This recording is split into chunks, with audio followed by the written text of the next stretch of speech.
is an egg fold over. You guys know this is one of my favorite breakfasts to make. The modifications I've made today are as follows.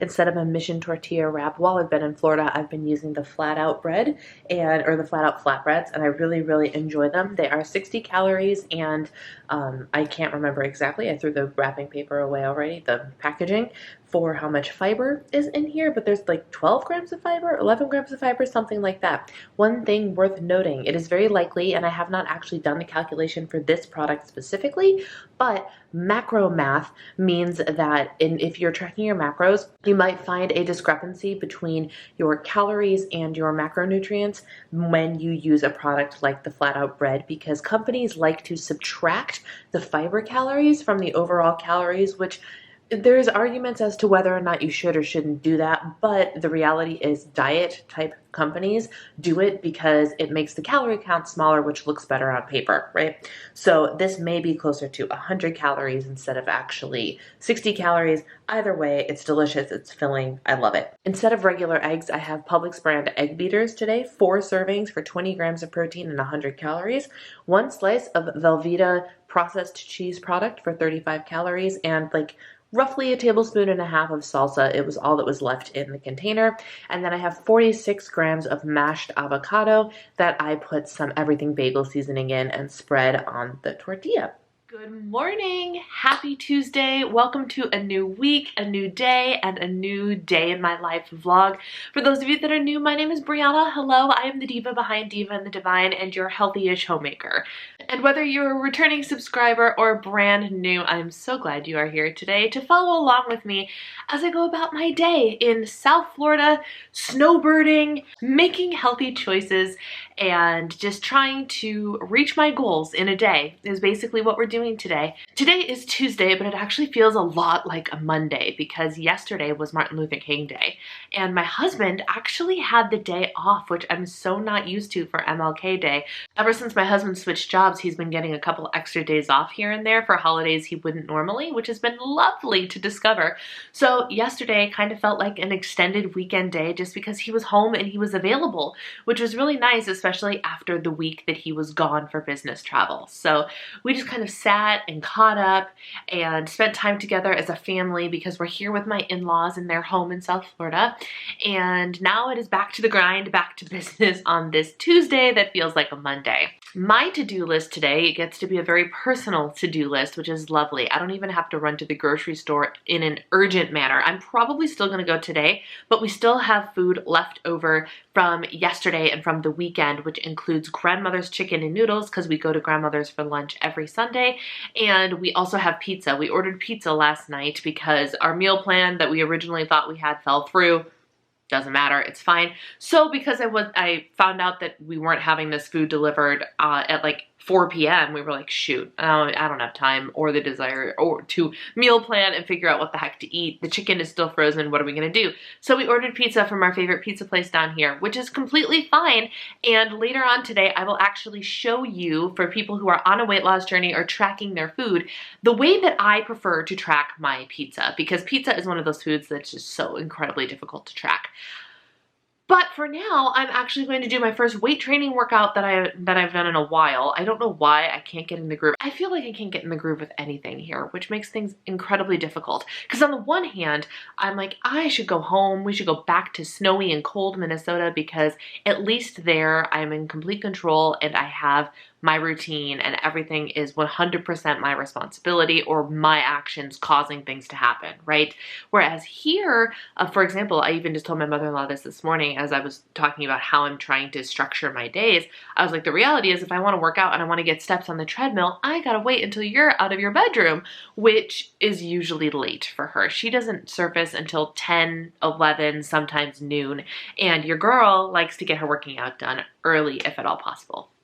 So anyway, all of that to say, I don't remember what the point was, to be completely honest with you. Whatever, all that to say, I've been having a hard time getting consistent with lifting, but today my period has since been over. I'm feeling back in the game. The weekend is over, so I'm going to do some lifting today and it's gonna feel good. It's gonna feel good. My back could use it. I really need to start lifting more in my back because I'm noticing that I'm starting to slouch a lot more. And so I need to be very conscientious about back back muscle activation.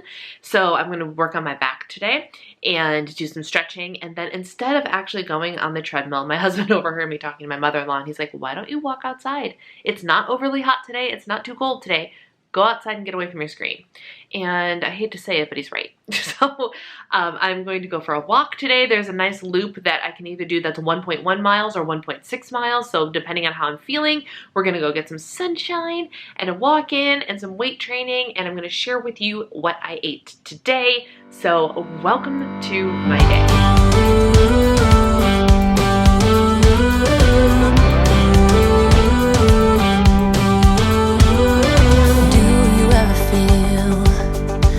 Get out what you're putting in. All your hopes and efforts are all in vain. Who will pick you up when you've lost everything? Does it all become for granted with a wedding ring?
Because it's so serene and so beautiful and actually pretty quiet out here right now. So dinner time, the sun is setting. Literally, I'm watching it go down over the river. Actually, look. Can you even see that? Can you? Hardly. You can hardly see that. I'll show you more in a minute. But the sun is literally setting behind my camera. But that means it's almost dinner time. So I wanted to talk to you about how to track, or how I track. Everybody has their own technique, but I think we can all agree, if we're a food tracker, we can agree on one thing. Pizza is probably one of the most difficult foods to track, ever. Am I right? Is there, name in the comments below, name a more challenging food to track than pizza. Why is pizza so difficult to track? Because A, it varies so much. It varies so much from place to place. And then you have all of your brand name places, but you also have all your mom and pop shops, your local pizza places that have no nutritional information. You literally have no idea. So what do? Where do you start when it comes to tracking pizza for food? I will tell you a couple of techniques that I use, and these can be applied to other types of food as well, other options when you don't have that exact option. The first thing you can do is look in your tracker. And when I'm talking about my tracker, I'm either talking about MyFitnessPal or Healthy, because those are the two apps that I will use. And so within those apps, you can actually look for cheese, pizza. And you will find a listing of 500 different items. Like maybe not 500, but it's a lot. And you will find some that clock in really low on the calories or bites if you're using healthy. And there will be some that clock in on the extreme high. As a general rule, when I'm trying to track a food that I really have no freaking idea what the nutrition information is, I will pick something in between the lowest of the lows and the highest of the highs. So if I'm getting something, let's say it's a, I don't know, sushi roll, and I'm getting one that says 250 calories, and I'm getting one that says 550 calories, and then there's one sitting pretty at 400, I will likely pick the 400 one as long as that actually logically and honestly appears to be reasonable. The same sort of theory for me applies to pizza.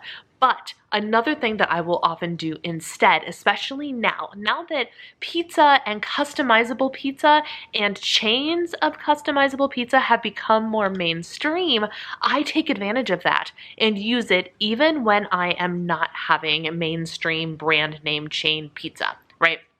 For example, let's use something that's literally like a build your own pizza restaurant like Blaze Pizza or Mod Pizza. Literally the whole concept is you walk into this place and you order on the spot the pizza that you want and they make it right in front of you, right? And you can either pick one that they've already pre-made all of their their special recipes, you know, or you can custom make one yourself.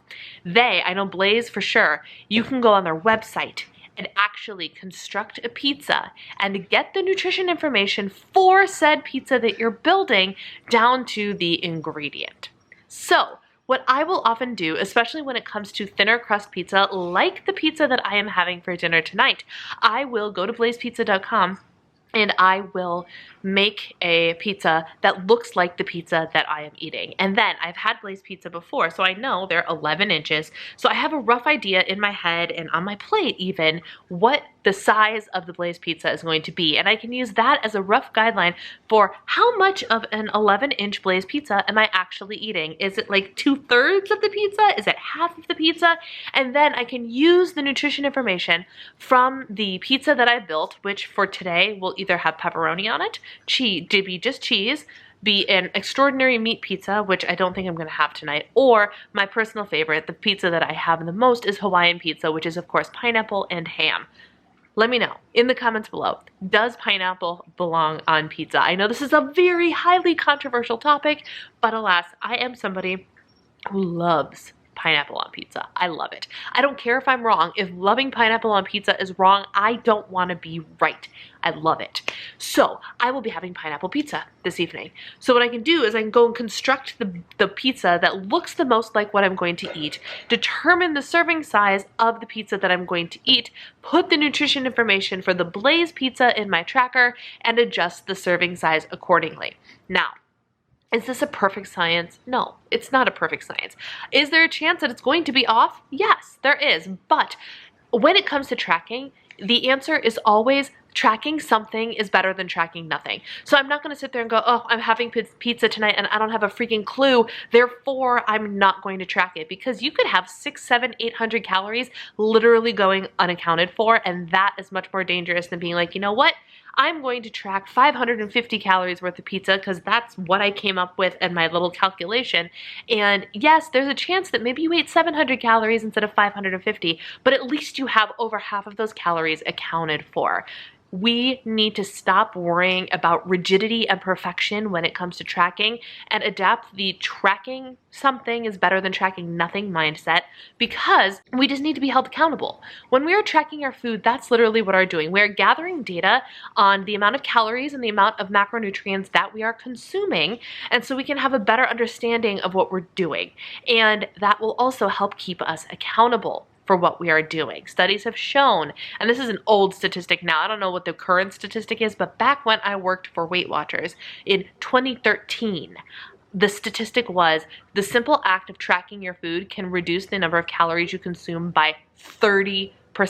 Simply by writing down what you're eating. Why? Because all of a sudden we're being held accountable for what we are eating. Therefore, we are more careful. It's the same concept with tracking your pizza. As long as you write something down, something that seems reasonable, and then you're holding yourself accountable for the action of eating the pizza. It doesn't mean the pizza is bad. It doesn't mean that you should track 5 million calories for your pizza. Pick something reasonable, be held accountable so you can go, hey, I had this indulgent food. Here's how it kind of fits into my macros, my calories, my bites, my points, whatever it is you're tracking, and move on with your day. You had the pizza, you enjoyed it, you somehow kind of made it fit in your budget, you're good to go.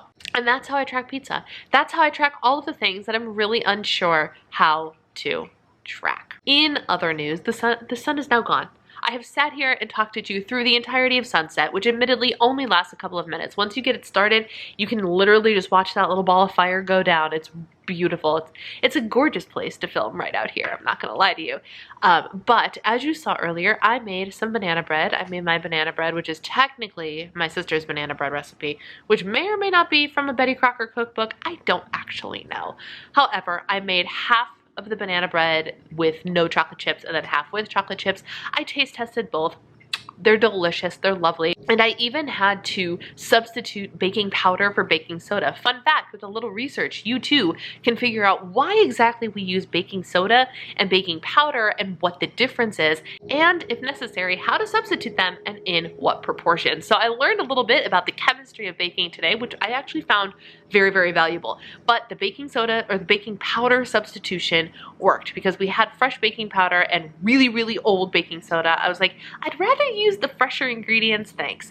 And it turned out really good. And luckily for me, in previous creations of this recipe, I have inserted the nutritional information for this specific recipe in MyFitnessPal so I can track it just simply by weighing it and seeing how many grams it is, because I used the exact same recipe. So I feel good about tracking that. It was absolutely delicious, and now it's going to be time for dinner really, really soon. And it's a good day. It's a good day. I feel productive today, even though I didn't do a whole lot of work. I did client check-ins today. I lifted weights, as you saw, and I walked outside. That just felt wonderful. It felt nice. I am literally 100 steps away from 10,000 steps, and it is not even 6 o'clock. Very excited about that. And tonight, 7 o'clock, I have an hour, and then the Florida Panthers play, which of course you guys all know by now, is the hockey team that oh, we got airplanes coming. Oh, that's not an airplane, that's a boat. It's a little jet-powered boat. But there's also an airplane. You know? That's what happens when you live near a small airport. And the reason that I came out here and was like, oh, it's so quiet, I should film, is because it ain't always quiet out here. But we're gonna sit and we're gonna watch the hockey game and just have a calm and relaxing evening. And my battery is about to die, so I will talk to y'all later. Thought it might be worth showing you guys this before I go inside. Isn't it beautiful here? So gorgeous. Oh, love it here.